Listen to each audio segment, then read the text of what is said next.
All right, we're not going to do an intro this time. That killed it. So, today, we get to start chapter 3. What have we discussed so far this year? Momentum, acceleration, distance, displacement. If I gave you guys like a quick pop quiz over all those things right now, you think you'd tell me what they are? Yeah. Could you? No. Okay. So maybe some of you, like, that's okay. Today, we get to start moving on with that stuff, and we will keep using everything that we've seen, just so you're aware. But we get to start a new one. Chapter 3 will focus on one big idea and one big name that you guys have all heard. So chapter 3, which will take us, I don't know, there's 1, 2, 3 sections. 3 sections. You need a book? No, Like- I'm good. Okay. Chapter 3, our focus over the next, I don't know, week and a half or so, are going to be on 2 things. Forces and most famous physicist you've ever heard of? Newton. Although Einstein's a good one as well. We're going to be looking at forces and Newton's laws. Vincent, do you use your book while we're lecturing? If we need the book at the end, I'll let you get it, okay? Cool. Now, just as a quick reminder, in the classroom, if you guys were to open up our Google Classroom, I'll just make sure that you have it. Your book and stuff, your notes should be sufficient for you to do any homework and things that we do, just so you're aware. I cover everything in the notes. However, if you catch yourself dozing off and you have to get moved to the front of the class if it happens, just throwing it out there, I do want you to be aware of the following. In here, this is our schedule, right? Like I post the videos and everything in there, so if you ever need to know if you have homework, that's the best place to look.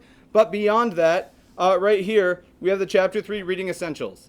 This is essentially a PDF version of your book that's been shortened a little bit to only include what your authors consider the most essential of information. Yes, sir? How would you find the videos in YouTube? What would you have to search up? If you search for my videos, or if you want to search for the videos, bless you. My channel is Mr. Kyle Holloway. And you will see them. I didn't start publishing them until like last week because I wanted to make sure that your last names weren't there. That's my YouTube channel. And there's a lot of them. There's a lot.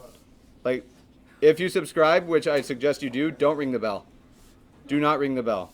Cool. All right. So today, we get to start with an easy section possibly. 3.1, our entire focus is going to be on forces. So somebody, I already heard the word inertia. Not going to show up today, I don't believe. But we'll get there. Now, you guys have dealt with forces before, I think. Yes. Give me an example of a force. G4.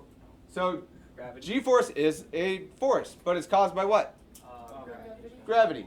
How many G's are we under right now? 0.5. 1. 1. We have 1 of Earth's gravity acting on us right now. That's it. Okay.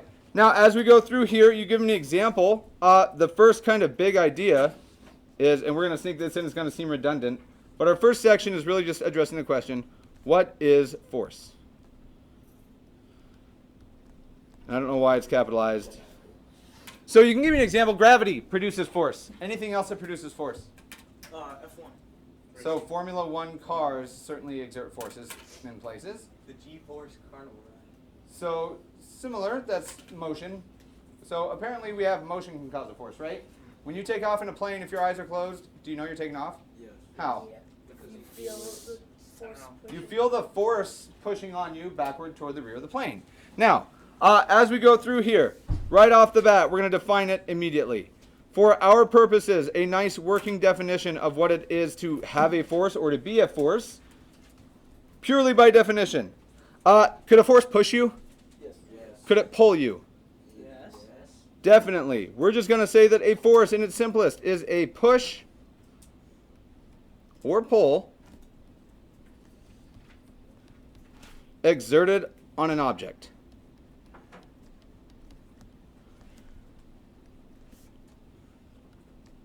That's it. Do we say what is causing that force to happen? Nope. All we say is it's being exerted onto something. Now, as we look at this, do you think you guys can generate force with your arms? Yes. Okay. So check it out. I want to know on my table, like this on wheels, if I apply force, can it move? Yes. All right. So check this out, and we're going to get something out of here. How much force do you think I have to push with? 5 pounds. 5 pounds of force, maybe. If I push this thing with 5 pounds of force, you think it'll move? Oh, pushing down. No, pushing down. It didn't. Oh, we probably all had the same assumption right off the bat. That was dumb, just now what I did, right? Because if you said push this with a force of 5 and move it, that's obviously not going to work. You had to give me more than just the force's size. You had to give me what else with it? Direction. Direction. So we know that if I all of a sudden add a direction to this, that same force, I can easily move it, right? It's on wheels. There's nothing crazy about it. What sort of things have force and direction? Or sorry, size and direction? Size. Or magnitude, if you'd rather use that word. Velocity, vector. I like your second one.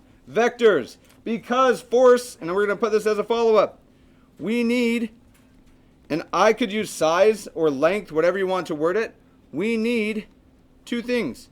Magnitude is the word that we'll use. And what else? And direction. Now, I hear the lingo coming in. I'm psyched that you guys are thinking the word vector. We need magnitude and direction. And the follow-up to this, and you guys are like skirting around it a little bit, we're just going to make one last statement. Force is a vector. The fact that we need it makes, or force, blah. The fact that we need size and direction tells us that force is a vector. Now, there are actually a lot of different ways that forces are going to act on stuff.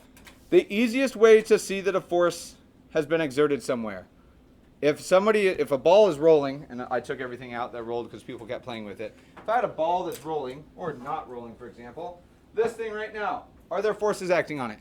No. So you're wrong. Yes, there are, but you can't see it. You said no because it's not moving, I assume. What force is acting on that, though? Down force.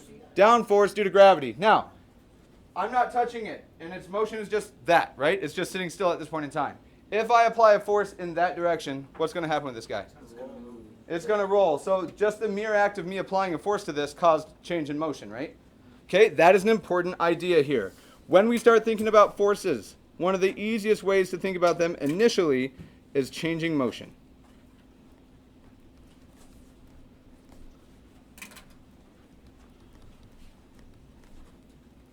Okay. If I exert force on an object, is it guaranteed to make it move? No, it's not. It's not. What do you mean? Like if it's like too heavy for you to push, it won't move. Like, yeah, I agree with that completely. I might be able to move it, but there's situations where I clearly can't, right? This wall, I can exert a force on it. It'd be terrifying and awful if that wall moved just because I pushed that amount of force on it. So when we're looking at changing motion, our first main comment, if a force is exerted on an object, if a force, and we're going to learn the shorthand real quick. You're going to be real close, I bet. What would you guess is the shorthand for force? That's a good choice. It turns out, though, real specific, it's a capital F. If a force, F, is exerted on an object,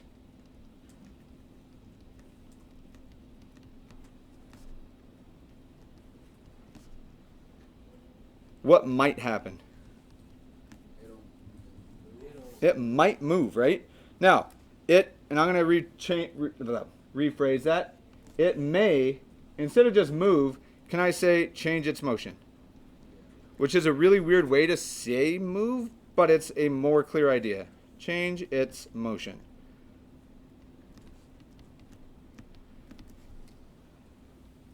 Now, when we think about how these forces change motion, a lot of the times we don't see it because things happen really, really quickly. You guys ever played baseball? Yes. Okay. Softball. Or softball, but you've seen baseball. If we were to think about what happens when a bat exerts force on a ball, there's a few options, and we're probably going to learn some baseball terms, right, Klein? Okay. If they hit the ball into the play of field, that's a fair ball, right? Do you guys know that language? Yeah. Okay. Now, we've all probably seen a baseball get hit by a bat. It's happened. I want you guys to go like as little time increments as you can, and I'm going to give you a minute, but we're going to think of a scenario and small illustrations. They don't have to be perfect. So we'll think of this almost like a slow motion. of a baseball being hit. And I'm just going to say ball to make this a little bit shorter. Now, I'm going to start us off with our first little picture here, and they don't have to be fantastic, but we have a few different things going on. If the ball is about to be hit and we're not playing t-ball, somebody threw it, right? Yeah. So the pitcher probably threw the ball. And I'm just going to make some frames here so we can look at what's happening with it. You do not have to copy all these or even my format, but I'm going to draw several pictures and I want to be able to see it like almost like a roll of film that I'm seeing progress. Okay, so you have a baseball. Boom. What way should it be going, do you think? Right. Sure, let's have it go to the right now. It has this velocity. Now over here, I'm not going to be able to draw this well. Do you agree that there's a bat? Yes. And this isn't going to be a great picture, but a bat just has that and it has a handle. How do I draw a better bat? I can't draw. Could it just be a stick? Yeah. Like, could we just have this person with the bat in their arms? Okay, so there they are. Now, if you, sure, samurai at bat. Now, eventually that ball is going to get to them, right? Now, when we watch it play out in live speed, all you do is you see the ball go in, you hear a crack, and you see the ball leave. I want you guys, in these next frames, imagine as though we're zooming in, and I'm just going to use this as the bat. And here's the ball. The next frame, maybe it's significantly closer. Notice, its velocity is essentially the same, right? Okay. I want you to draw the next several pictures. Show me, with just basic pictures and arrows, what's happening with these things. Is the bat just probably standing still? So what else could we add to the bat? Force this way. So I wouldn't say a force, because it's just swinging, right? Now, depending, I don't know, it depends on the pitch, I suppose. Is it possible that the person swings at the same speed as pitch? Cool. Draw me 2 or 3 more pictures, or more if you're feeling really into this. I'll find a slow motion video so we can see what actually happens here. I want you to think about what's changing with velocities and throughout the contact of this ball about to be hit. I'm going to pause it. We can imagine that force may change the motion. Can you give me other examples of where we apply forces? So common forces that you as a person apply. Walking. Walking. Where's the force when you're walking? To the ground.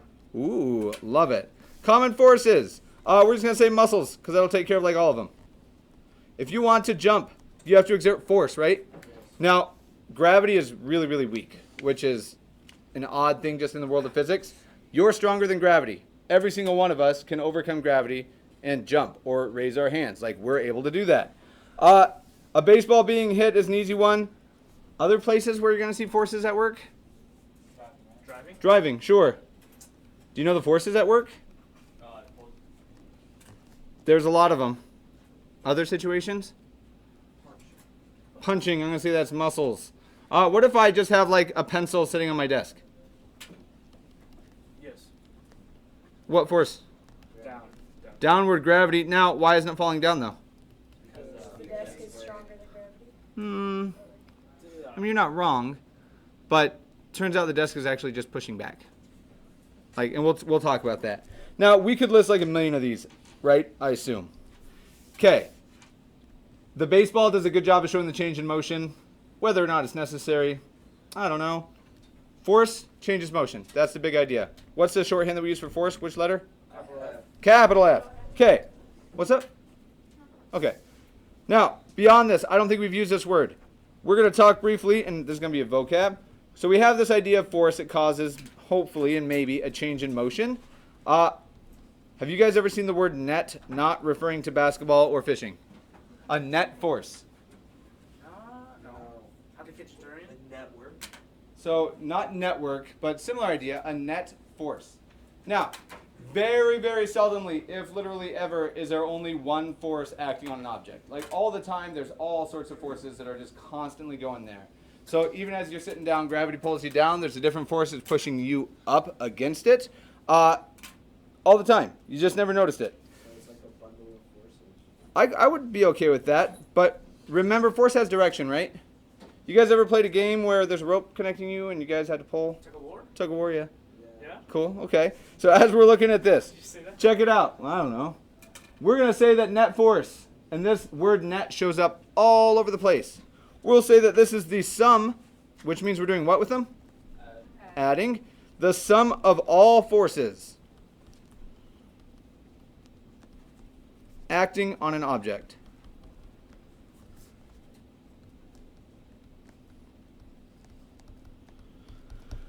Now, for this, you guys have arm wrestled, I'm sure of it. I'm not going to make arm wrestle right now because I don't want to get beat by Sunny or Klein or whomever.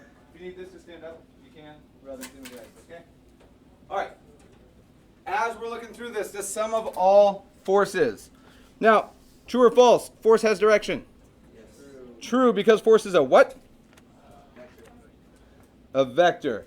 Now, when we start thinking about net force, it's the sum of all forces. If you think about combining and adding together a bunch of different forces, in your mind, does it make the number larger? Like if two people are pushing at, I don't know, 50 pounds of force, together, what do you think they push at? Can you tell me the assumption you just made? No, actually, no. They're pushing. Wait, wouldn't it just No, cancel each it's other good, yeah. out? Then just One be- out. Could they cancel each other out? Yeah, Now, same. depends on the direction, right? That's the part of it that I didn't give you because I want to stress the importance of this vector idea.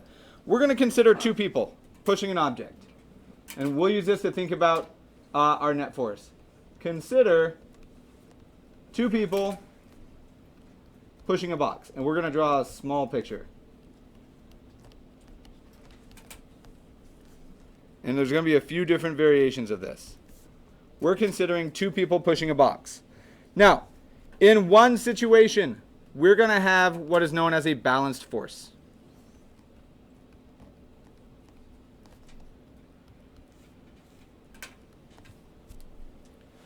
Okay. Does force always cause motion? No. There's forces acting on that. It's moving. That's a terrible example. There's forces acting on it. No. Is it in motion? Why? The same force. Or if we use different language, maybe our forces just wind up balancing themselves out. So check it out. Let's say that we have this box. And we're going to work on the most slippery substance ever, or just ignore the fact that the ground has friction. And we'll discuss that shortly. Is it possible that I have one person pushing the box like this? Like they're really trying to push it. Okay. If we call this F for what again? Force. Force. Let's say we have force 1. Now, vectors have a direction and a what?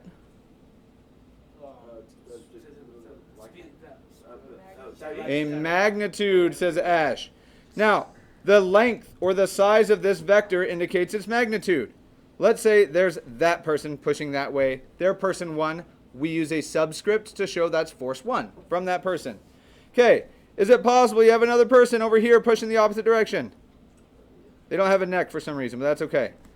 Now, hypothetically, this person pushing from this direction does the exact same force, but in the exact opposite direction. So here's this person. F2. Now, we haven't talked about the units for these things yet. How hard can you push? How many pounds do you think you could push? A lot. A lot of pounds. So they're standing up. Let's just make it like 200. That's not like work. Now, if this person's force is 200 pounds, and they're pushing from left to right, this person, based on the size being the same, what's their force? You're close. There's one thing I don't like about this. The direction. The direction. How would you indicate the direction of this person? Positive, negative. Negative. Negative. Now, if we were to look at this, is that box going to move? No. Assume it's like made of metal that won't like bend and destroy. It's not going to move because you guys have this intuitive idea. If we were to take force 1 plus force 2, those are the only forces that we're highlighting acting on this, we get our net force. The sum of all of them. Liam. So if this is like on a quiz, like, and then you have to like, is it like, can you just pick which one is like negative? Yeah, absolutely. You're always good to. Now, in this particular situation, let's actually plug in the values. What's force 1? 200 pounds. 200 pounds. Okay, so here's 200 pounds. Plus, what's force 2? Negative 200 pounds. And we know that that's equal to the net force, which is what? 0 pounds of force at this point in time. When we have a net force of 0, we're not going to see any motion. It just won't happen. If, and we're going to use subscripts unless you guys hate it. If I write F sub net, What is this indicative of? Force net? The net force. If the net force equals 0, no motion. Now, we rely on balanced forces like all the time. Planes are really, really heavy. Gravity wants to pull them down, but luckily they move really fast and collect wind to push them back up so they don't fall out of the sky, right? When you take off, the upward force is beating the force of gravity on the way down. Now, these are balanced. What's the natural other option then? You can have two forces that are balanced, sure. Are they always going to be balanced? No. What's the other one then? Unbalanced. Unbalanced. Now, I want you guys to do a little bit of drawing for me. Just so you know, when I actually draw these, here's my box, and here's my force. This is all I draw when I'm drawing them. I don't need a box and actual people. I want you to draw me two different ways of unbalanced forces that do the following. The first one, an unbalanced force that moves the box to the right. Then I want you to try using a similar idea. I want you to do a force or a combination of forces that are unbalanced to move to the left. You can use a box and stick people. You can use just dots. It is entirely up to you. I want you to draw out with the vectors, the arrows that show us how big they are, what's going to happen and who's going to win. Cool. You can make up numbers. I'm going to walk around to help and see how it goes. If we have unbalanced forces that want to move the object to the right, here's my box. This person from pushing to the right, how hard? Let's go 230. Okay, so we'll go that far. I will say 100. I'm fine with that. Okay, if we want it to move to the right and I'm having somebody else, and I'm going to put F1, somebody else is pushing the opposite direction. Let me get rid of that. F1. Somebody else pushing over here, like, how hard can they push that it still moves to the right? 75. They could push 75, absolutely. Could they do this?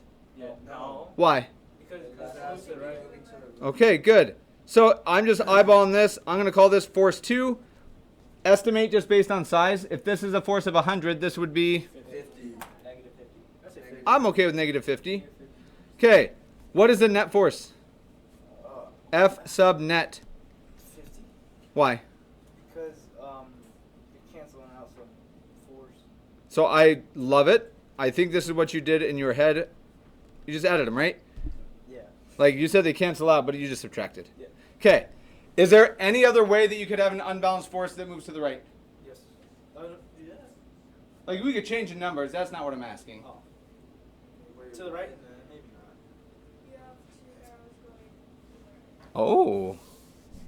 If we had our box and this person pushes with 100 and this person pushes the same direction but with 50, does that box still move to the right? Yes. What's the net force acting on it? 150. So we see that there's different scenarios here. Okay, to push to the left, if it's unbalanced, all that you require is which force is bigger? The left. Left has to be bigger. Oh, right has to be bigger. Right has to be bigger. No, right has to. So we can work up our language. The force pushing to the left had better be bigger. So check it out. If that's force 2, the one pushing left must be bigger. There's force 1. Who wins? Force 2. Force 2. And if we want to put numbers, we could, but I don't think we need to if you guys are cool with that. Yep. All right. Now, in reality, there's something else acting here. Because even if there weren't another person, like real quickly, just do me a favor, don't tip them over. Slide your desks forward for me. Do you feel anything fighting you? Ground. The ground is fighting you. Why? Friction. Friction. Awesome. Okay.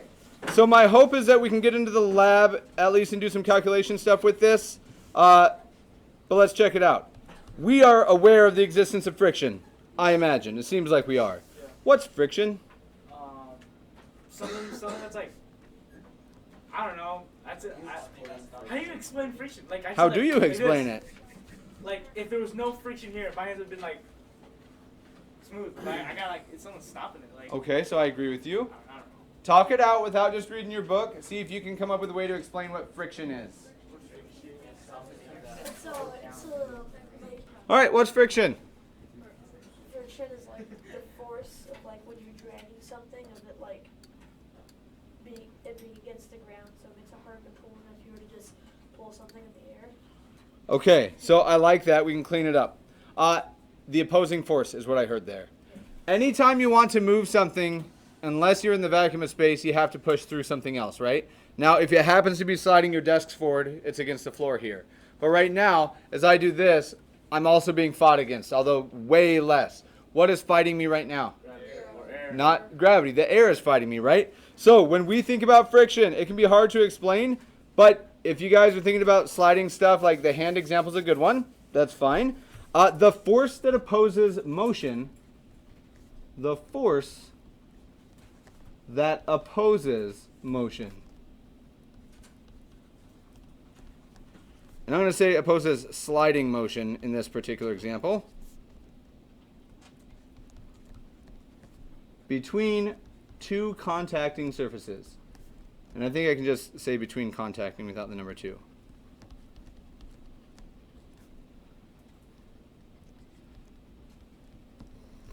Now, with the idea of friction, there is some weird stuff that's just really, really counterintuitive about it. First and foremost, there's a bunch of different types of friction that you have to deal with. The first of these, and they all get super nice letters, we represent friction using a very particular Greek letter. We use mu as a Greek letter, which is this guy. The P and the U together, just like we use for micro. We use this Greek letter mu to represent friction.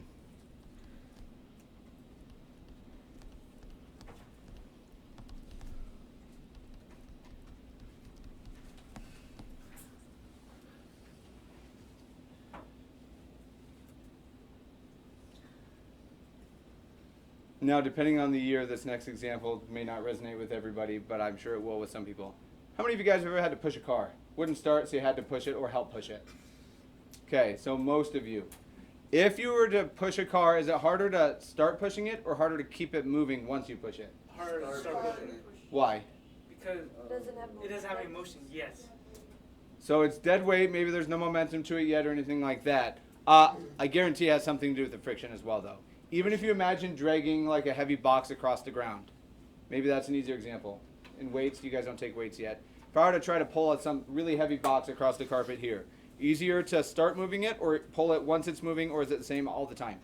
Easier to start moving. Or easier to keep moving. It's easier to keep something moving if it's already in motion, right? Now, I said we're not going to talk about inertia today, and we're not going to hit straight on it. But within this world of friction, there are actually 3 different types that we're going to care about, and we'll be able to play around with these ideas. So the first of these, you're going to see this word all the time. Static friction.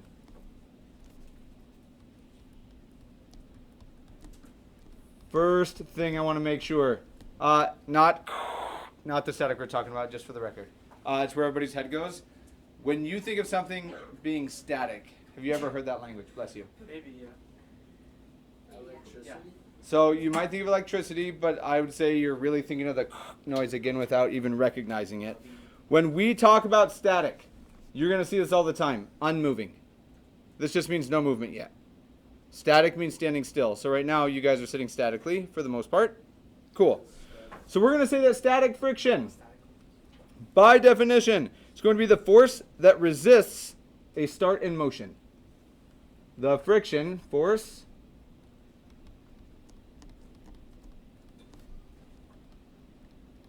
that resists a start in motion.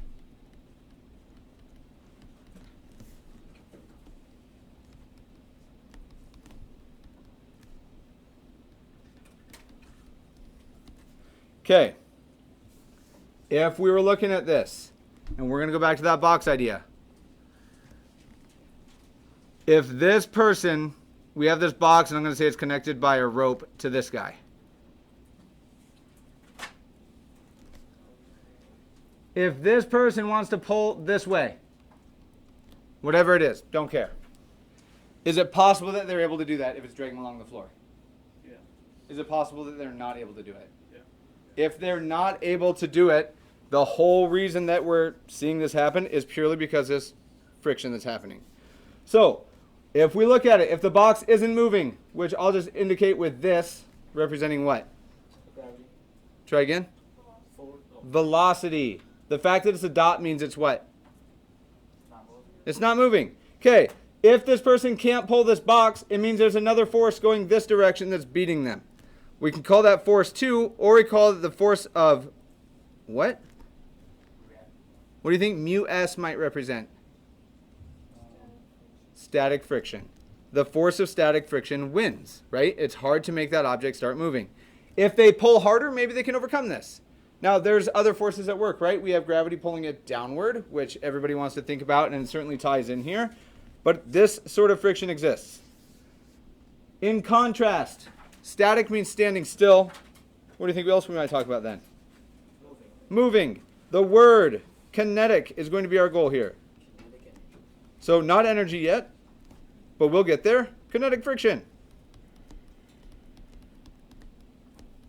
And I know that the first day of a lesson is always kind of like this. Tomorrow, we're going to bring computers because we're going to do simulations on the computer. Okay, and then maybe get some simulations in the lab as well. Much easier to record on a computer. Okay, if static friction is a friction force that resists a start in motion, what do you think kinetic friction is going to be? So something about motion. Now, hypothetically, I am going to drag this thing across and I can feel the friction dragging it. If I apply the same force forever, maybe I'm enough to get it. But if I don't apply enough, eventually it stops. Like even this, there's friction, and it stops. Now, that friction acted the whole way.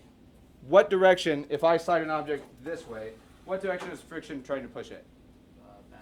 The opposite, right? Just opposing it. So we'll say really easy, resists movement once started. That picture is not as easy to draw. Resists movement once started. And then last little thing here, do you guys have computers today? Yes. How many of you have a computer in your backpack right now? Okay, cool. We're going to list one more type. If you guys want to grab your computers, we'll take a really short break. Start logging them on so that we don't have to wait. I need at least one computer between the two of you for today. Tomorrow, bring your computers though. We have friction that fights us when we start moving. We have friction that fights us once we start moving. There's another type that is harder to deal with, but we should make sure we're aware of it. What lets your car drive on the road? That's a big question. Yeah. Gasoline does what in your car? Oh, start. It burns, and that energy is then converted into what? I don't know. Through gears, right? Through compression, it turns a crankshaft. The crankshaft then goes back through gasoline and What makes electricity. your car move, or what makes your... What makes your car move? Like, we're getting there. All of a sudden, it's burning gas that turns a bunch of stuff, and what is actually finally connected down to your tires? Dang it, down to the ground. Now, race cars, what do their tires look like compared to others? They're foamy, they're squishy. They're squishy. There's no If tire tread. we have like 5 minutes left, if you can't hold it, you can go, but if you can hold it, that'd be cool. Okay, there is another type of friction that is worth mentioning, but we don't deal with it hardcore in here. We also have rolling or rotational friction. Oh. Now, for this one, I don't think I have to really define it. This gets really hard to deal with mathematically, just so you're aware. This rolling friction, it's the explanation of why race cars maybe have slick tires, but Jeeps and things like our tires that we drive, we don't want them like that. There's a whole lot of stuff going on there. All I'm going to say about it is it exists. And if you want, we can think tires or wheels, but I'm fine with that. Okay, we are at a good place to kind of pause for today. The last 5 minutes of class, here's what I want to do.